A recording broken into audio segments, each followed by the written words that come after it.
দেখছেন আমার YouTube channel bird লাভার তরুণ। যারা আমার সাবস্ক্রাইবার তাদের সবাইকে ধন্যবাদ। আর যারা আমার ভিডিওটা দেখছেন সাবস্ক্রাইব করছেন না, তাদের কাছে অনুরোধ আমার চ্যানেলটাকে বেশি বেশি সাবস্ক্রাইব করো। নতুন ভিডিও করার হবে, সাবস্ক্রাইব করোনি তারা আমার চ্যানেলটাকে সাবস্ক্রাইব করো, আরও ভালো ভালো ভিডিও পাবে। আজকে কিছু পায়রার আপ টু ডেট নিয়ে আসবো। আগের ভিডিওতে কিছু সেল ভিডিও দেখিয়েছি, সব পায়রা বিক্রি হয়ে গেছে, এখন আর কোনো সেলের মতন পায়রা নেই।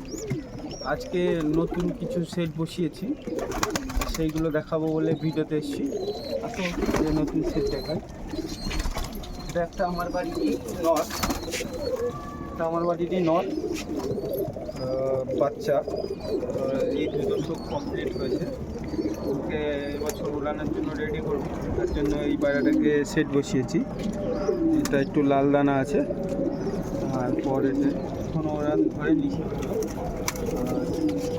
একটা ভাইয়ের কাছ থেকে মাঝে কালেকশন করেছি, ছোটো সাইজের মাছিয়া প্রিন্টের বাচ্চা।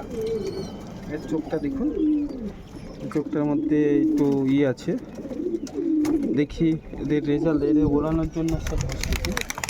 আর একটু বাচ্চাও করেছি, একদম এখনও ছোটো আছে, বাচ্চাগুলো এখনও একদম ছোট ছোট। এটা আমার লাল জিরা আর ইসের বাচ্চা এই আছে আপ টু ডেট। আর এখন পুরো বর্ষার জন্য পায়রাদের খাওয়াতে অসুবিধা হচ্ছে, বৃষ্টি পড়ছে হালকা হালকা, তার মধ্যে আগে তাড়াতাড়ি বাচ্চাগুলোকে খাইয়ে দিয়েছি। খাঁচার বাচ্চাগুলো তো খাঁচার খাচ্ছে, এখনও খাওয়া হয়নি। খাঁচার বাচ্চাগুলো কিছু ঠান্ডা লেগে আছে এই ওয়েদারে। ওই ওয়েদারে পায়রা বাচ্চাগুলো খুব ঠান্ডা লাগে, কেয়ারফুলি রাখতে হয়। যাদের মানে ঠান্ডা লেগে আছে তাদের ওষুধ দিতে হয়, ওষুধপত্র দিয়ে ঠিকঠাক নজরে রাখতে হয়। জন্য এই ডিউটি দিয়ে এসে 1-2 ঘন্টায় পায়রার পিছনেই থাকতে হয়। এই চলছে এখন পায়রার আপ টু ডেট এই পর্যন্তই। আর পরের ভিডিওতে আমি দেখাবো এই সিজনে কী কী বাচ্চা বানালাম।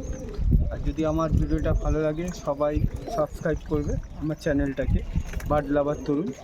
আর ভিডিওটা যদি আরও সাবস্ক্রাইব করেন, শেয়ার করবেন। আর যদি ভিডিও ভালো লাগে তাহলে একটা লাইক করে কমেন্ট করবেন। এই বলে আজকে ভিডিওটা শেষ করলাম। সবাইকে ভালো রাখবেন।